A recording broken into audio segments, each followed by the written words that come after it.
Welcome to Women's Rugby Rundown 164, covering the Women's Rugby Sevens at Paris Olympics. New Zealand claimed gold, Canada took silver, and the USA earned bronze. The Black Ferns made history, first ever to win back-to-back gold medals, while Canada celebrated a historic silver, and a last-gasp try by Alex Spiff secured the USA's second ever Olympic medal. Shocking everyone, the Wallaroos crashed out in the semifinals, while China was the Cinderella story of the weekend. The Paris 2024 Rugby Olympics drew a historic record-breaking crowd of 500,000 attendees over 6 days.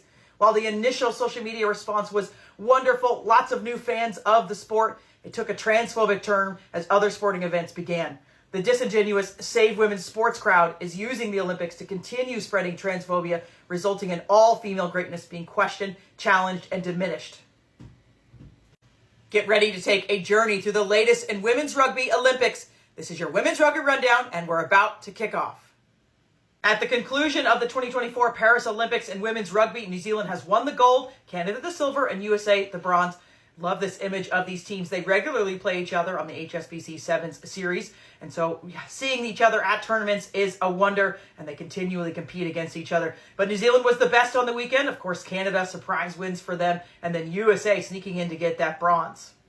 The Black Ferns faced Canada in the gold medal match, winning this one. Very tight affair. Almost thought Canada was going to come back in the last few minutes, but beating Canada 19-12, they captured their second Olympic gold medal. And here are the women that are two-time Olympic gold medal winners. Absolute congratulations to this crowd getting it done when the time mattered against a feisty Canadian side. And if you haven't seen the haka, go find it on social media and watch it. It is absolutely spine-tingling. These three women hold the record for the most Olympic Sevens top tries over both men's and women's competition. Of course, we have Portia Woodman in the middle, Michaela Blythe, 16, Maddie Levi, 15. Portia, of course, has announced her retirement, so this record will hold for a bit, possibly, but will Levi or Blythe or someone else be able to break it in LA 2028? On top of winning gold twice, Tyler King now holds the record for most points scored in Olympic history with 89 points overall. Canada's journey to the silver medal started in pool play like everyone else. They were 2-1, only losing to New Zealand on day 3. They then moved into the quarterfinals where they faced the formidable French. The hosts of the Paris 2024 Olympics in the Stade de France, 69,000 screaming fans, but the Maple Leafs able to get it done. They topple France. They then have to face the HSBC Sevens grand finale winners, Australia, in a semifinal, and they do it again. It's a wonderful tear for this team. Fantastic performance by them. They get into the gold final match, and they take it to New Zealand, just losing 19-12. It's Canada's best performance ever out of men and women's rugby, a second place at the Olympics, and they are inspiring a generation of new Canadian players. The United States always had an outside chance of medaling at the 2024 Paris Olympics based on their previous records for the HSBC Sevens. And of course, this last series, they did very well, winning several stops along the way. But they had such a formidable path to get there. It started in pool play. 2-1, they only lost to France. Then they had to go through Great Britain in the quarterfinals. They lost to New Zealand in the semifinals, but that put them in the bronze medal match against Australia.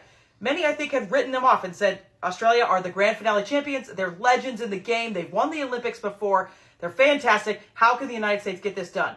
Well, step in here. Alex Spiff getting it done with a last-second gasp try, going 95 meters to score for the United States.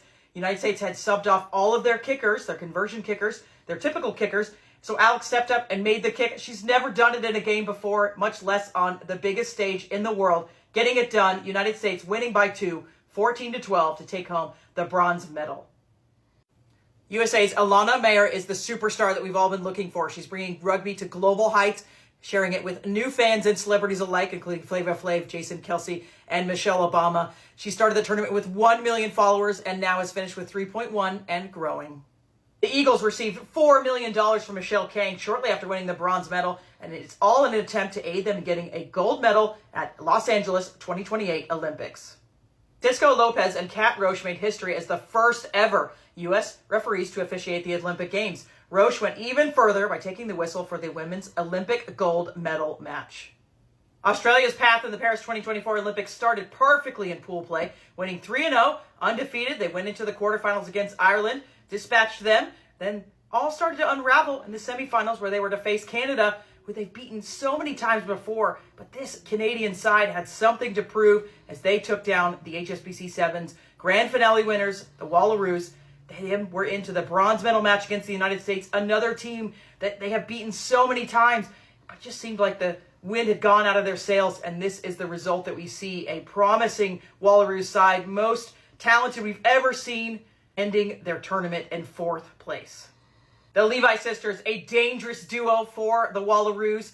Madison Levi scoring the most tries on the Wallaroos, 15. She gained the most meters, 553, beat the most defenders, 21, and made the most line breaks, 12, at the Olympic Women's Sevens. Tegan Levi, her sister, not to be outdone, assisted with the most tries, 8, and made the most offloads, 7.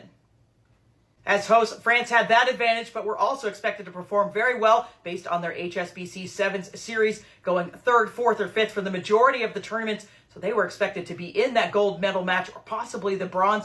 But their quarterfinals, they stumbled, losing to Canada. They were able to bounce back against China in the 5th-6th match, taking 5th overall. Many viewed China's 6th place finish at the Paris 2024 Olympics as a surprise. But if you followed the team for the last few years, they are developing, they're growing, they're putting funding behind their women's program, and their performance at the HSBC Sevens Challenger Series was absolutely phenomenal. And then they went into the Repechage tournament, winning that to solidify their spot at this Olympics. Their pool play was 1-2, so not a surprise there.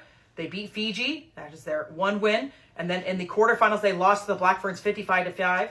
But they didn't stop there. They then beat Great Britain in the 5th place semifinal, getting them into that 5th place final with France. They did lose to the hosts, but what a wonderful performance for this Cinderella team. Ireland's path in the Paris 2024 Olympics was, I would say, unremarkable. They ended up where I think everybody thought they would.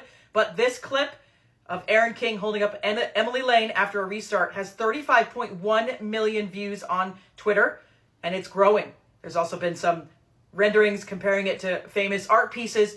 So the Irish finished 8th, but perhaps doing more than everyone else with this absolute stunning lift, which we've seen hundreds of times in Sevens. But if you're a new fan, you've never seen this before, and it just shows the strength and beauty of women's rugby.